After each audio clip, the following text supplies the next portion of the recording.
cherche pas à remplir le cœur, ils veulent remplir le cerveau. Nous, ce que nous voulons ce soir, c'est une parole qui vient de Dieu. Pour ta vie, pour ton cœur, il y a certains ici que tu puisses dire, que peut la dire. Dieu m'a parlé. Amen. Dieu m'a parlé. Aujourd'hui, quand on fait une réunion, on invite les serviteurs, les gens, les chrétiens, en sortant de l'église, ils parlent du serviteur. Quel homme de Dieu, comment il a prêché, etc., etc. Et Jésus. Alléluia. Jésus. Amen. On respecte l'homme. Amen. Et avant tout, on élève Jésus. Amen. On n'élève pas un homme, mais plutôt Jésus. Bendito sea el Señor. No hay que levantar el hombre, no, no. Il y a des hommes de Dieu, il n'y a pas de problème. Il y a des grands hommes de Dieu, pas de problème. Ils ont une grande connaissance, pas de problème. Mais Jésus, c'est la première place. Bendito sea el Señor, la Dieu, sont toutes les gloires. Alors ce soir, on va parler de quelque chose de simple. Moi, je suis très simple. Je prêche la plupart du temps dans les évangiles. Quelque chose de simple. Il n'y a pas longtemps, j'étais voir une église, j'étais à l'église, on va parler sur l'Apocalypse, tout le monde était content. J'ai dit, ben non. On va prêcher dans les évangiles. Ton cerveau, ton cœur n'a pas besoin de l'Apocalypse, c'est pas pour toi. Dans les évangiles, il y a des milliers de messages pour ta vie, pour ton cœur. Jésus a dit aux disciples, enseignez-leur tout ce que je vous ai prescrit. Tout ce qu'il y a dans les évangiles, on a besoin pour la vie chrétienne. Bendito sea le nom de Dieu, ils sont toutes les noirs. Et on va parler d'un personnage, à mon avis, qu'on parle quasiment jamais. On parle de Pierre, on parle de Paul, et on parle de Pierre, de personnages. Il y a un personnage qu'on parle au roman de lui. Et c'est le roi Hérode. Le roi Hérode. Il a eu deux grands privilèges que Paul n'a pas eu. Paul, c'était un grand apôtre. Paul a pu dire, je rends grâce à Dieu de ceux que j'ai reçus plus que vous tous. C'est énorme. Il a reçu la révélation des mystères. Il a vu Jésus à gloire. Il est monté au paradis. Mais le privilège que le roi Hérode a eu, Paul ne l'a pas eu. C'est grand. Et on va parler du privilège qu'il a eu, mais qui n'a pas su apprécier le privilège. Il n'a pas su faire le bon choix. Il a préféré son péché en Jésus. Vous avez compris ça? Que Dieu nous aide, béni tout ça, dans le Seigneur. On va faire la lecture. Excusez-moi, je vais faire la lecture parce que j'ai 63 ans et maintenant je ne vois plus comment. Et on va lire dans l'évangile de Marc. Marc au chapitre 6 et verset 17. 6, 17. Si la prédication est trop longue, vous me dites croire par la tête et croire sa parole. D'accord? Je ne suis pas là pour vous fatiguer les gens. Alors la Bible dit, car Hérode lui-même avait fait arrêter Jean et l'avait fait lier en prison à cause d'Hérodias, femme de Philippe, son frère, parce qu'il l'avait épousée. Et que Jean lui disait, il ne t'est pas permis d'avoir la femme de ton frère. Donc Hérodias était irrité contre Jean et voulait le faire mourir. Mais elle ne le pouvait, car Hérode craignait Jean. Et le connaissant pour un homme juste et saint, il le protégeait. Et après l'avoir entendu, ils étaient souvent perplexes et l'écoutaient avec plaisir. Cependant, un jour propice, comme je passe un peu, vous connaissez, c'est l'anniversaire d'Hérode, etc., etc. Et là, la fille d'Hérodias fait au roi, et le roi lui dit, demande-moi ce que tu voudras, et je te le donnerai, même si ça serait la moitié de mon règne, de mon royaume.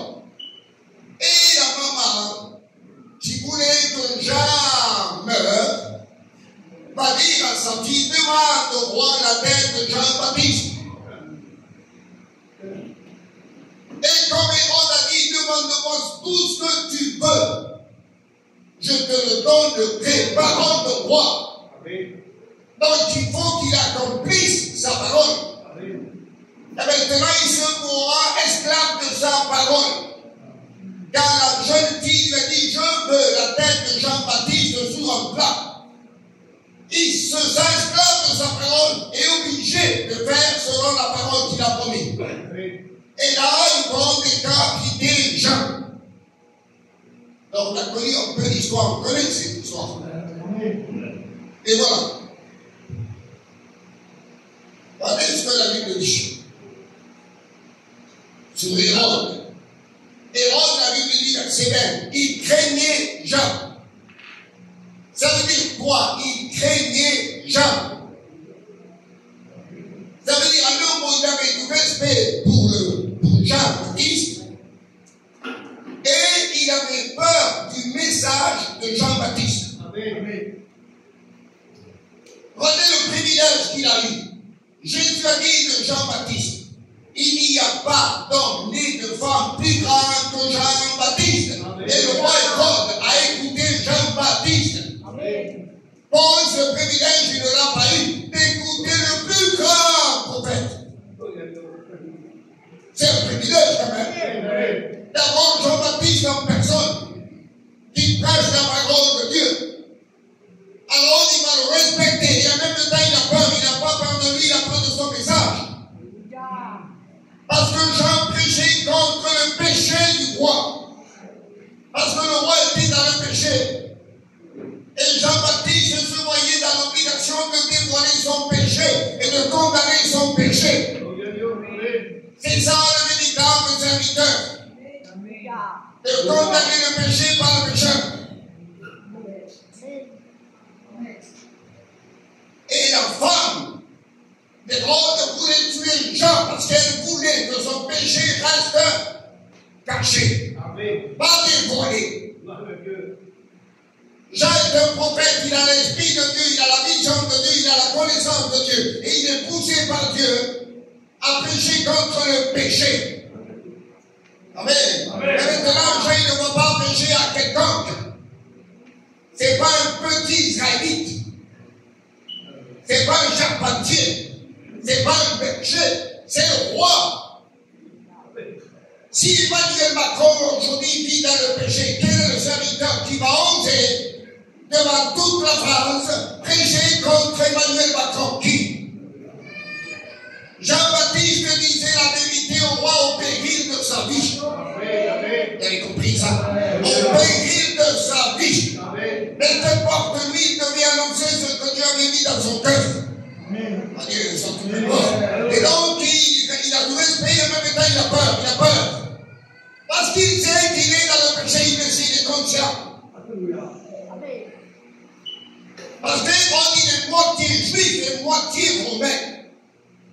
Et comme il est moitié juif, il connaît la loi. Il sait que la loi interdit ce péché-là. Interdit, condamné par Dieu. Et d'après la loi, il méritait la lapidation. Et comme il est roi et moitié romain, il a l'autorité de prendre derrière lui. Alors tout le monde se tait en Israël. Parce qu'après le roi, il y a César, il y a Pilate. Mais lui, Jean-Baptiste, il n'a peur de personne. Il prêche au péril de sa vie. Et dit que c'est de rédemption. Et la Bible dit que Hérode connaissait Jean pour un homme juste et saint. Amen. Aux yeux d'Hérode, Jean était juste, il était saint. Il était juste parce qu'il était roi. Il était juste parce qu'il condamnait le péché. Il était saint parce qu'il s'écartait du péché. Alléluia. Jean avait un témoignage devant le roi Hérode. Et lorsque Jean prêchait contre le péché, le roi Hérode ne pouvait rien dire sur Jean. Il ne pouvait pas pointer du doigt Jean. Il ne pouvait pas l'accuser parce qu'il était juste et saint. Alléluia. Et dit que c'est le Seigneur. Aujourd'hui, on va se dire les quatre vérités. Amen. Jean a prêché la vérité. On est obligé de prêcher la vérité. Sinon, ce n'est pas la peine, excusez-moi, de venir. Sinon, certaines personnes ressemblent à Hérode. Ils vont reconnaître que les serviteurs, c'est des hommes de Dieu. Qui sont justes, qui sont saints, qui sont droits dans les choses de Dieu. Mais ils ne sont pas d'accord avec leur message. Hérode était d'accord avec le témoignage de Jean, mais pas avec le message. Parce que le message dérangeait sa vie. Et lorsque la personne qui vient ce soir à l'écoute à la parole dérange sa vie. Et en sortant, il va critiquer le serviteur. Ah non, je ne suis pas d'accord. Non, je ne suis pas d'accord. Je ne suis pas d'accord. C'est même si tu n'es pas d'accord, ce n'est pas mon problème à moi. C'est ton problème à toi. Et dit tout ça dans le Dieu. Si on dit quelque chose hors de la Bible et que tu n'es pas d'accord, tu as raison. Mais si tu n'es pas d'accord avec ce qu'on dit bibliquement par là, ton problème c'est avec Dieu. C'est pas avec nous. Mais dit tout ça dans le Dieu. Donc, Jean de la témoignage, Hérode le reconnaît. Et la Bible dit le protéger. Parce que sa femme, qui habitait avec lui, voulait tuer Jean. Et lui le protéger. Il prenait sa défense. Et aujourd'hui, il y a des gens comme ça. Quand ils sont dehors et qu'ils entendent déjà critiquer les pasteurs, ils prennent la défense des pasteurs. Sinon, ils prennent la défense des pasteurs, mais ils ne sont pas d'accord avec le message du pasteur. Parce que le pasteur, quand il prêche, il révèle leur péché. Alors, ils sont d'accord avec le témoignage du pasteur, la vie du pasteur, mais pas avec le message. Le message qui dérange ta vie. Écoute bien ceci. Moi, c'est personnel, j'aime pas la belle prédication. Moi, je pas. J'aime la prédication qui me dérange. Qui me dit, crois, ça va pas. Crois, ça, c'est pas bon. Et c'est ce message-là qui va améliorer ma vie. J'aime le message qui éclaire mon intérieur, mon cœur, ma conscience, et qui fait voir à mon cœur qu'il y a en moi des choses qu'il faut changer. Amen. Mais le message, super bon message qui s'arrête à mon oreille, pardon, je ne sais pas. Vous avez compris ça? Il y en a qui veulent des super messages, mais est-ce qu'ils ont une super vie avec Dieu? C'est nous. Amen.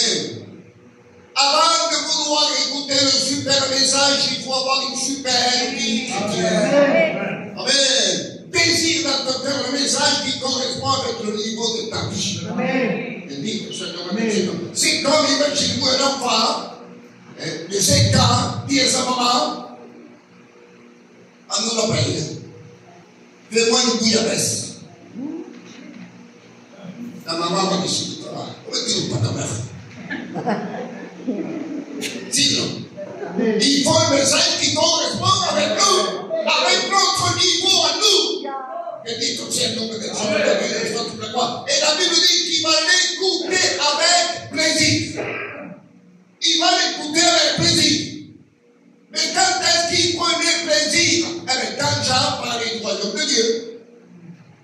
Sinon, quand il parlait des promesses que Dieu a fait à Israël, quand il parlait des choses qui ne dérangeaient pas sa vie, des choses qui ne touchaient pas son péché, alors il prenait plaisir. Mais quand Jean disait, il ne t'est pas permis de prendre la femme de ton frère. Alors ça, c'était pas plaisant, ça lui plaisait pas. Vous avez compris? Et il y a des gens comme ça. Ils écoutent un serviteur pécher la parole de Dieu, ils prennent plaisir parce que le message n'a pas dérangé leur vie. Parce que le message n'a pas touché leur péché. Alors ils prennent plaisir. Amen, gloire à Dieu, amen. Et dès que le serviteur, le pasteur dit une parole qui touche leur vie, leur secret personnel, il n'y a pas d'amen, il n'y a rien. Vous avez compris ça? Et la Bible dit comme ceci, écoutez bien. Je vous dis un verset. C'est écrit dans Ézéchiel. Ézéchiel 33. 32.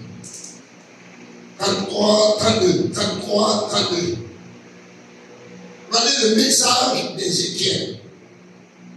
C'est Dieu qui va parler à Ézéchiel. Et voilà ce qu'il va dire. Voici, tu es pour eux, pour le peuple. Voici ce que tu es, toi. Tu es comme un chanteur agréable, possédant la belle voix et habile dans la musique. Ils écoutent tes paroles, mais ils ne les mettent pas en pratique. Israël écoutait Ézéchiel comme ils écoutaient un bon chanteur. Donc ils écoutaient Ézéchiel non pas en tant qu'un prophète, non pas en tant qu'un serviteur. Comprenez ça? C'est ce qu'on a dit au début, on veut le bon message, le super message. C'est pas ça, c'est ce qu'on a besoin. C'est le mot de Dieu. Amen. Parole qui vient de Dieu. Amen. Et dit que c'est un Dieu. Quand les disciples étaient dans la barque et qu'il y avait le vent contraire, Jésus n'a pas apporté un message, un enseignement, une prédication. Il a dit, n'ayez pas peur, c'est bon. C'est tout. C'était largement suffisant. Et dit que c'est un Dieu. Jésus dira tout le temps, le mot qui correspond à l'état de tout cœur. J'aurais dit aujourd'hui, on fait une mission. Quelle est la vérité? Qui vient? Eso è la gente del mondo che lo dice. Y no viene ese calor por el pueblo, la gente del mundo. Cuando vaya, dice, ¿quién viene hablando de los artistas? ¿Quién viene? Y ahora lo hacen con los ciegos. ¿Quién viene? Y si usted viene, ellos no vienen. Es ce que Dieu a dit à Ézéchiel. Il vient t'écouter comme si toi, tu étais un bon chanteur. Seigneur Jésus. Maintenant, on pouvait écouter la parole de Dieu. Amen. Parce qu'on est à la fin des temps. Amen. Et c'est plus le temps de perdre du temps. Adieu, son roi, et la Bible dit qu'il était perplexe. Nous sommes finalistes dans 4 ans. Il y a une parole qui parle de ça. Mais c'est pas tant difficile. Perplexe, supérieur et bien. Ça veut dire incertain, indécis, hésitant. Ça veut dire que tant est long. Il est entre son péché et le message de la parole de Dieu venant de Jean-Baptiste. Il ne sait pas quoi faire. Il se dit, si j'accepte le message, je dois renoncer à mon péché. Alors il ne sait pas quoi faire. Et dit tout c'est un Alléluia. Soit Jésus, soit le péché. Soit l'un, soit l'autre, mais les deux jamais. Jésus ne se mélange pas. Amen. Combien de temps ça fait que tu entends l'évangile? À combien de réunions tu y es assisté? Combien de fois tu as entendu le serviteur renommé? Mais toi, où en es-tu? Peut-être tu ressembles à Adam lorsque Dieu a dit, où es-tu? Tu n'es pas là où tu dois être. Où es-tu? Et dit tout c'est Seigneur. Quand vous prenez le chapitre 2, la Bible dit l'Éternel plaça l'homme dans le jardin d'Éden. Vous prenez le chapitre 3 et Dieu dit, où es-tu? Il n'était plus à sa place. Le péché l'a déplacé. Et Dieu nous garde. Et dit tout Seigneur. Quand est-ce que tu vas prendre la décision une fois pour toutes de dire, Seigneur, je veux que ma vie t'appartienne. Je veux être un véritable chrétien. Amen. Je veux être sauvé. Amen. Si tu es le chef de la maison, l'homme de la maison, la femme, les enfants, les petits-enfants sont après toi. Amen. Si tu restes dans le péché, tu es en train de t'envoyer dans le péché. Amen. Si tu acceptes Jésus, tu es en train de t'envoyer dans le pardon des péchés, dans la lumière, dans la paix, dans la joie. Et dis que c'est notre décision. Prends la bonne décision. Quel privilège d'aller le roi et autres. Adieu, je te prie. On continue.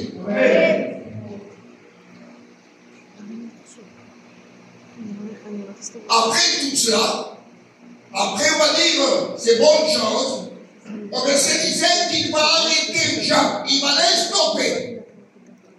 Jean prêchait en public, devant tout le monde. Et Jean révélait le péché du roi devant tout le monde. À cette époque, il y avait les pharisiens, les sacrificateurs, les scribes, le souverain sacrificateur, et personne n'a osé dire au roi, roi, tu vis dans le péché. Personne. Mais lui, il a dit la vérité, au péril de sa vie, il a dit. Et tout ça, nous le Seigneur pour des hommes internes. Alléluia. Des hommes qui ne ferment pas la bouche ni leurs yeux devant le péché. Et la Bible dit que Hérode va l'arrêter, va l'estomper, va le lier, va l'attacher et va le mettre en prison. Pourquoi? Pour empêcher que son péché soit dévoilé en public. Vous avez compris ça? Et dans le public, Jean ne pouvait plus prêcher la parole, accuser le roi devant le peuple. Il est en prison.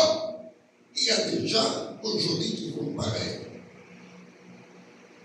Ils veulent arrêter l'évangile, stopper l'évangile, mettre l'évangile en prison. Ils ne veulent plus que l'évangile touche leur vie, dérange leur vie. Que Dieu nous aide, béni tout Seigneur. Et c'est la raison pour laquelle la parole de Dieu n'a plus d'accès dans leur vie. Parce qu'ils ne veulent plus de la parole de Dieu. Ils ont stoppé l'évangile. Ils ont attaché l'évangile. Ils n'en veulent plus de l'évangile. Ils ont préféré leur péché. Et lorsque le roi, lui, Jean-Baptiste, en prison, est lié, attaché, c'est parce qu'il ne voulait plus entendre parler de son péché. Mais par contre, il voulait le garder, son péché.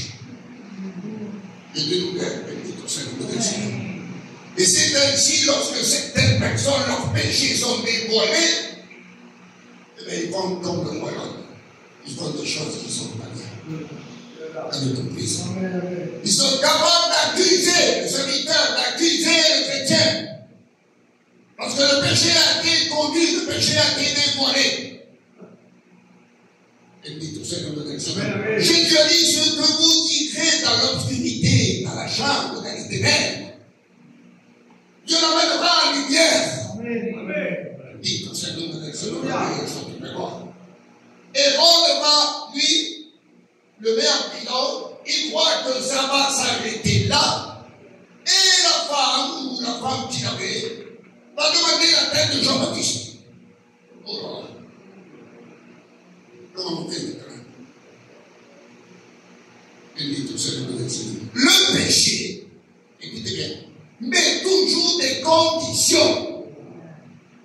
Tu veux le péché, tu dois couper la tête à Jean-Baptiste, afin qu'il ne condamne plus jamais ton péché, et que tu puisses te sentir libre, apaisé, tranquille, et que plus personne ne condamne. C'est ce que le roi a fait. Et la femme vient lui disant de moi la tête de Jean-Baptiste sur un plat. Et comme il a promis, ils seront obligés de le faire. Rappelez-vous, Matthieu 4, à la fin de la tentation, qu'a dit le malin à Jésus? Si tu te prosternes et m'adores, je te donnerai. Si tu te prosternes, je te donnerai. Si tu fais, je te donne. Je l'ai compris. Amen. Amen. Et celle qui a fait le péché, Hérodias, quand elle est venue vers le roi, ça veut dire ça. Tu veux que je reste avec toi, coupe la tête à Jean-Baptiste. Le péché et le malin mettra toujours certaines conditions. Et la condition, c'est éliminer la parole, éliminer l'évangile, afin de garder le péché.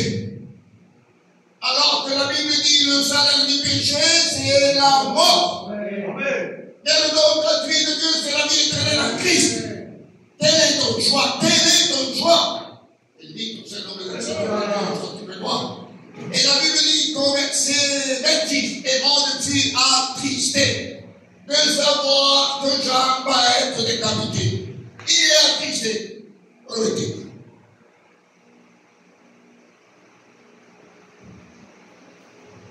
La Bible dit la tristesse selon Dieu produit la repentance. Amen.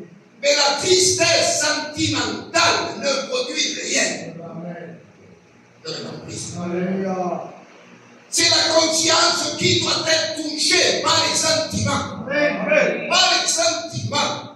Les larmes produites par les sentiments, vous savez ce que c'est? Les mêmes larmes mille fois pendant pour le deuil. Quand on regarde la petite maison de la paix. Moi, je ne peux pas regarder. Chaque fois, je pleure. Mais c'est des larmes sentimentales. Vous avez compris ça? C'est les sentiments qui sont touchés, c'est pas ma conscience qui est touchée. Et Dieu nous aide de toucher à Dieu. Il était triste, mais il a gardé son péché. Il était triste, mais la tristesse ne l'a pas empêché de continuer à vivre dans son péché. Et il y a des gens qui viennent écouter l'évangile, ils vont écouter la parole de Dieu. Et le pasteur le voit, il est là, elle est là, ils sont en train de pleurer. Ils sont comme touchés, ils vont trembler. Et c'est pas pour ça qu'ils vont lâcher le péché. Amen. La repentance, elle est invisible, ça ne se voit pas. Ça ne se voit pas. La conversion, oui, ça se voit. La conversion, c'est je tourne le dos au péché, à l'idolâtrie, à la corruption, aux ténèbres, à tout ce qui n'est pas l'accord de Dieu. Je tourne le dos et me face vers Dieu. Et je m'engage à vivre pour Dieu. Amen. Et c'est la marche de la conversion qui va prouver, amen, qu'on s'est repenti réellement. Amen. Que dit Jean-Baptiste? Répentez-vous et produisez du fruit digne de la repentance. Il dit que c'est nous. Et le fruit ne va pas vite fait. La série, ça c'est autre dans sa vie. Mais il faut un temps. Il faut un temps, d'un jour, un mois. Et bien le fruit de la repentance, le fruit de la conversion, il faut un temps. Amen. Amen. Et puis tout ça, nous devons être dans la mémoire. Donc, verset 27, il a fait le mauvais choix.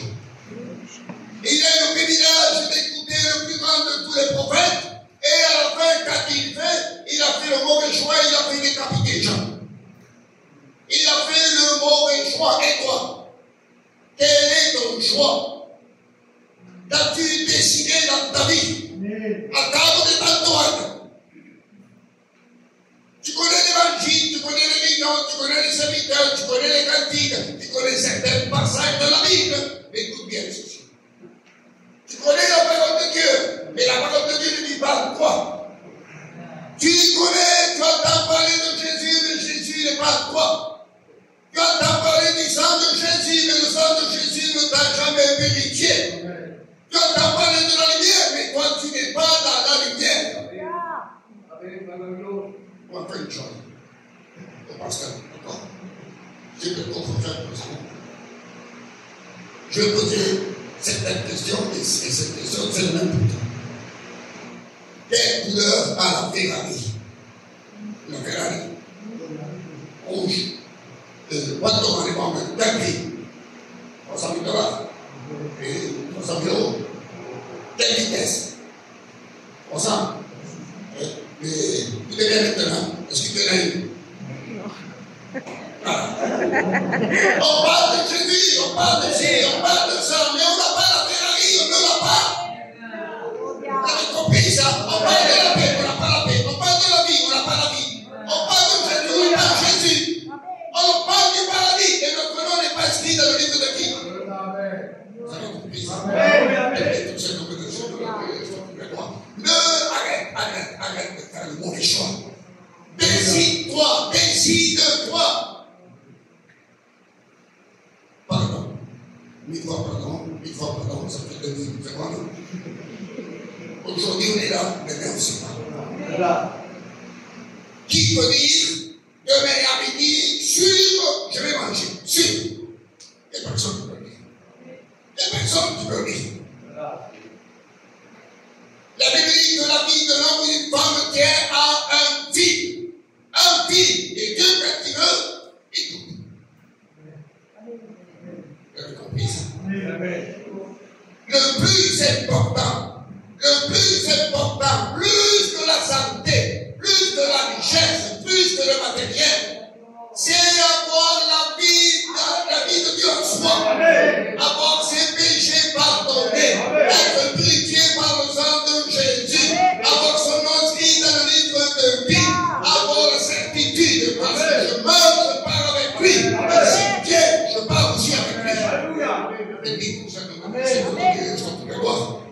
Maintenant, il a un second privilège et on va terminer avec le second privilège.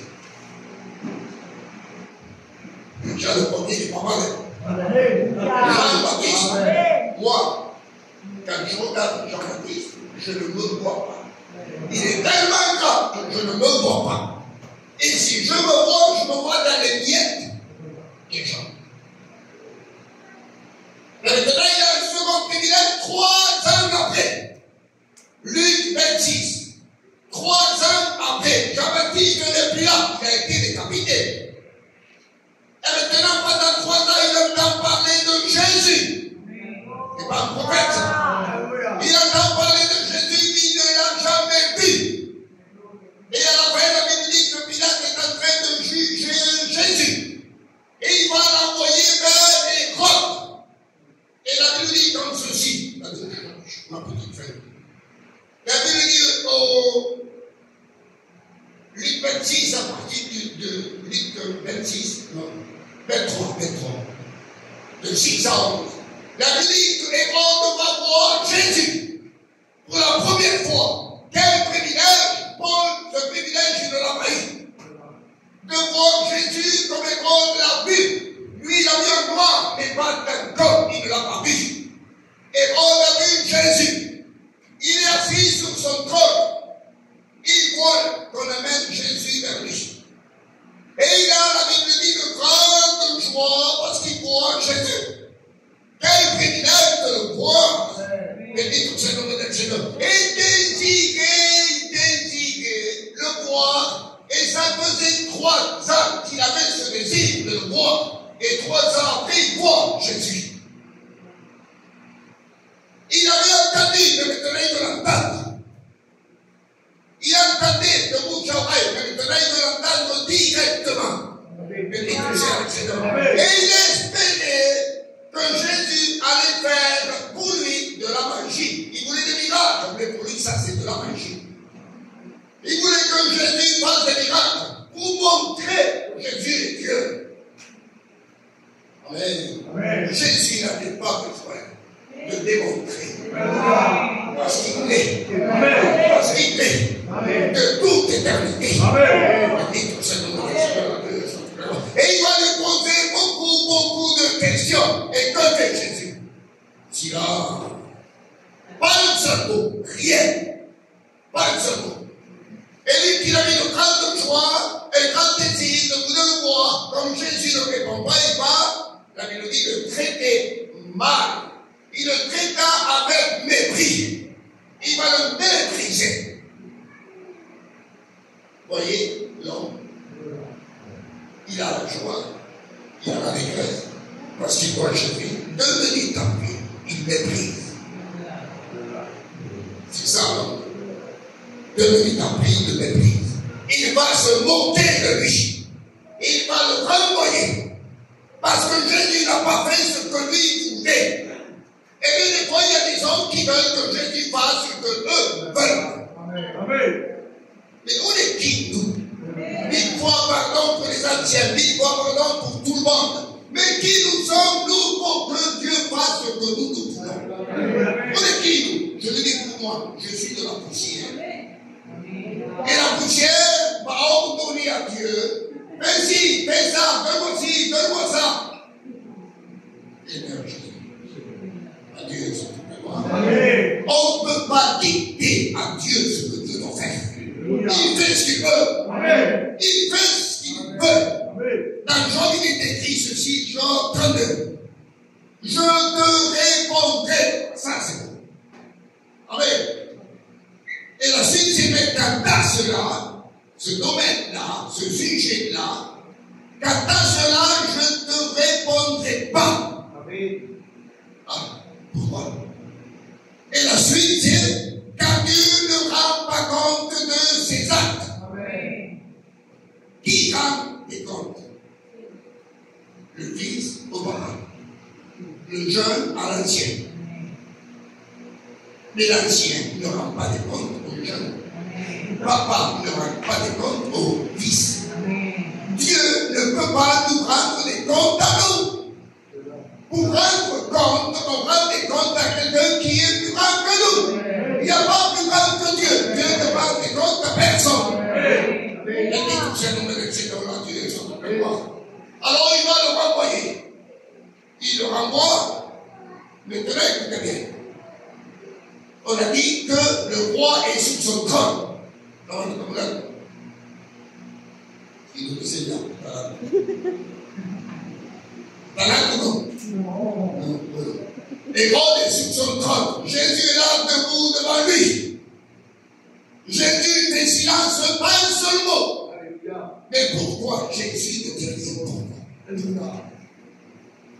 Jean, la Bible dit que les pharisiens et les sacrificateurs viennent le voir en disant: qui es-tu? Et quelle est la réponse de Jean?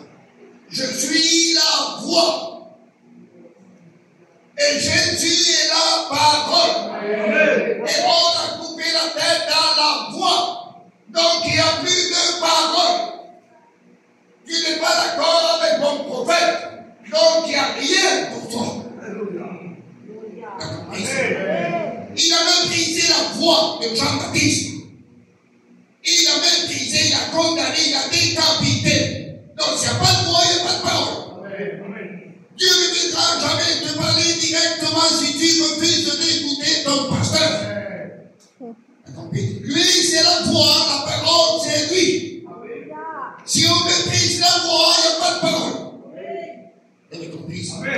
Parce que bien des fois, on n'est pas d'accord avec le pasteur, on vient à la maison et on prie par le moi, par le moi. Et Dieu fait silence. Tu as refusé la voix, il n'y a pas de parole. Vous avez compris ça? La voix et la parole, ça va ensemble. Ça va ensemble. Il dit tout ça dans la direction de la gloire. Et maintenant, il a arrivé sur son trône. Jésus est debout. Maintenant, dans le ciel, c'est l'inverse. Au grand jugement, il est où Jésus? Il a dit: le Père m'a mis tout jugement entre mes mains. Sous le trône blanc, c'est Jésus qui est assis. Et pas Hérode. Hérode, il est là devant le trône. Quand il était sur son trône, c'est lui qui parlait. C'est lui qui s'est moqué. C'est lui qui l'a méprisé. C'est lui qui a renvoyé Jésus. Là, c'est le best. Hérode a la bouche fermée. Pas un seul mot, rien. Pas d'excuse, rien. Il sait. Il n'y a plus de chance. La seconde chance avec Dieu, ça n'existe pas. Et sous le trône, c'est Jésus. Sur la terre, il n'a rien dit. Et sur le trône, là, il parlera. Il parlera. Vous avez compris? Il faut faire attention avec Dieu. Une bonne question. Qu'est-ce qui est plus grand? L'amour, la justice, la sainteté. La sainteté. Il n'y a pas de plus grand. La justice est au même niveau que l'amour. La sainteté est au même niveau que la sainteté. La sainteté, l'amour, la justice, la compassion, la miséricorde, la patience, la bonté, et tout au même niveau. Dieu n'est pas comme nous. Des fois, on a plus de zèle que de patience. Dieu n'a plus de capacité dans tel domaine que dans tel domaine. Parce qu'on est un peu déséquilibré. Mais Dieu, c'est l'équilibre éternel et parfait. Et dit tout ça, Dieu est amour, Dieu est justice, Dieu est sainteté. Dieu est 3,5. C'est écrit 2, 3,5. C'est écrit. Si tu n'es pas action d'homme, si Dieu est 3,5, si tu n'es pas 3,5, donc il est limité. La sainte de Dieu, la sainteté de Dieu, elle est éternelle. La justice, elle est éternelle. L'amour, elle est éternelle. Dites au Seigneur de l'excellence. Alors il est important ce soir. D'après le privilège de Dieu, d'après la grâce que Dieu te fait, Dieu se servira de ça pour te juger. Tu as compris ça? Dieu te rappellera la grâce qu'il t'a fait, le privilège qu'il t'a donné opportunités qu'il a permis pour que tu arrives à te convertir. Compris ça? Je t'espère que tu es là parce que tu as amené. Tu es là parce que Dieu t'a amené ici. Parce que Dieu l'a permis. Et dit au Seigneur, le Seigneur, alors il est important, s'il te plaît, je t'avais choisi, une fois pour toutes, fais le bon choix. Ne prends pas le mauvais exemple de ce rôle. Il a eu le plus grand des privilèges d'écouter le plus grand prophète et de voir Jésus en personne. Il a méprisé l'un, il a méprisé l'autre. Ne commets pas la même erreur. Amen. Mais accepte le Christ dans ta vie. Accepte Jésus dans ta vie. C'est pas la peine qu'on te dise comment tu dois faire, tu le sais. Alors, il avait deux exemples, c'était pour que vienne. Il dit, c'est pour que la famille va nous déranger comme tout. Si tout le monde devait venir encore le monde. On est dehors, il fait chaud. Dans un coin, dans ta voiture, dans ton camion, dans ta chambre, au bord de la mer, à la campagne, seul, et tu prends ton Dieu. Et tu dis, Seigneur, j'ai écouté maintes fois l'évangile. Mais je ne suis pas sauvé. J'ai besoin de ta grâce. J'ai besoin de ton amour. Fais-toi connaître ma vie. Sauve ma vie. Sauve ma vie. Dis tout Seigneur, c'est sûr et certain. Si tu le fais véritablement vrai, Dieu agira. Dieu bénira. Et dis tout Seigneur, la guérison, je vais essayer de vous dire dans la direction. Amen. Ça se trouve dans Hébreux 9, 27.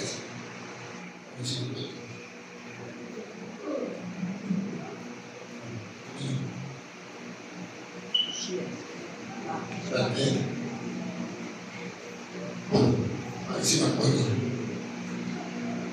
Ce que Dieu veut, ce que tous les hommes parviennent à la vie. Amen. Dieu ne veut pas que l'homme et la femme périssent, mais ce que Dieu veut, c'est que tous les hommes, sans exception, parviennent à la repentance. Mais pour arriver à la repentance, il faut entendre la parole. Et tu entends la parole, ça fait X temps. Donc, il est temps.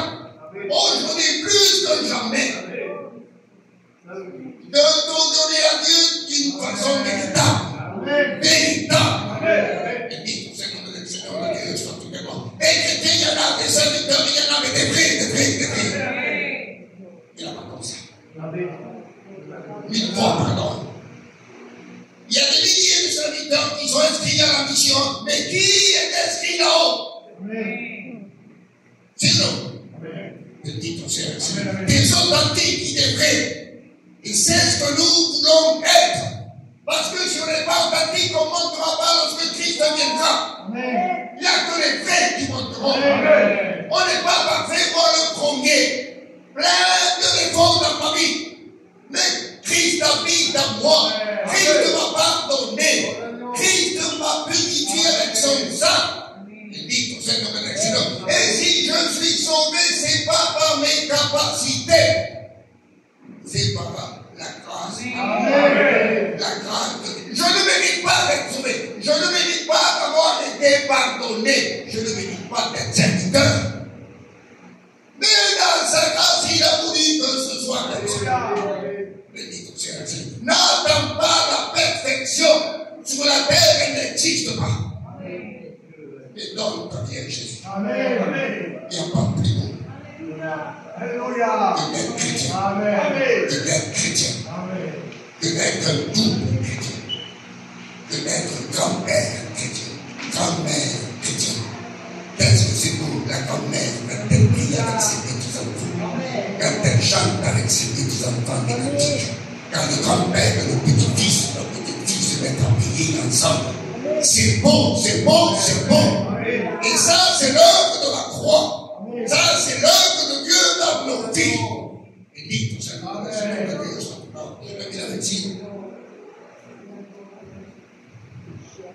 Dans l'autre, il est tellement serré. Je pleurais quasiment tous les jours. Le matin, le soir, le matin, le soir. Vous savez pourquoi? Parce que mon fils n'était pas converti. Il était marié. Il avait deux bouches. je me disais, Seigneur, la Bible dit c'est le papa, c'est la maman qui sanctifie l'enfant. C'est pas le grand-père, c'est pas la grand-mère. C'est le papa, c'est la maman. Et je me disais, Seigneur, si tu veux, et que mon fils reste là, que ma belle-fille reste là, et les enfants. Et je pleurais pour ça, j'avais peur, je disais, Seigneur, ne fais pas tant, ne fais pas tant, ne fais pas tant. J'avais peur. Et cette peur m'a poussé à prier.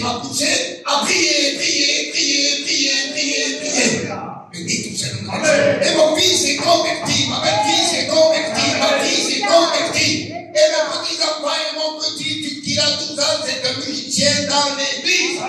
Et dit tout ça dans mon Seigneur. Parce que j'ai prié. J'avais un poids en moi, j'avais peur.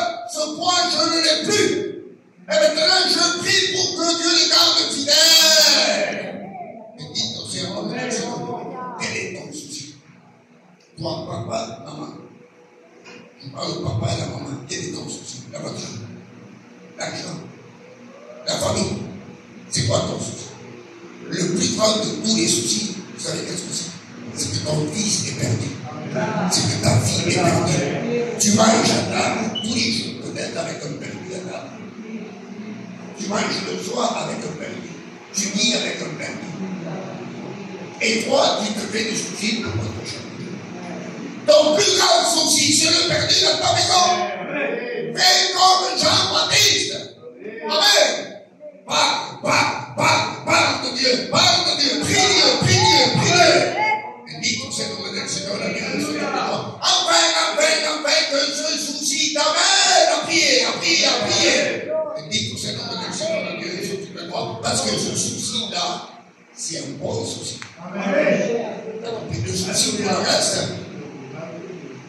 tu as l'attention mais le souci pour le perdu, ça c'est bon. Amen. Ça plaît à Dieu. Amen. Et dit tout ça dans le Seigneur, la grâce. On a compris. Amen.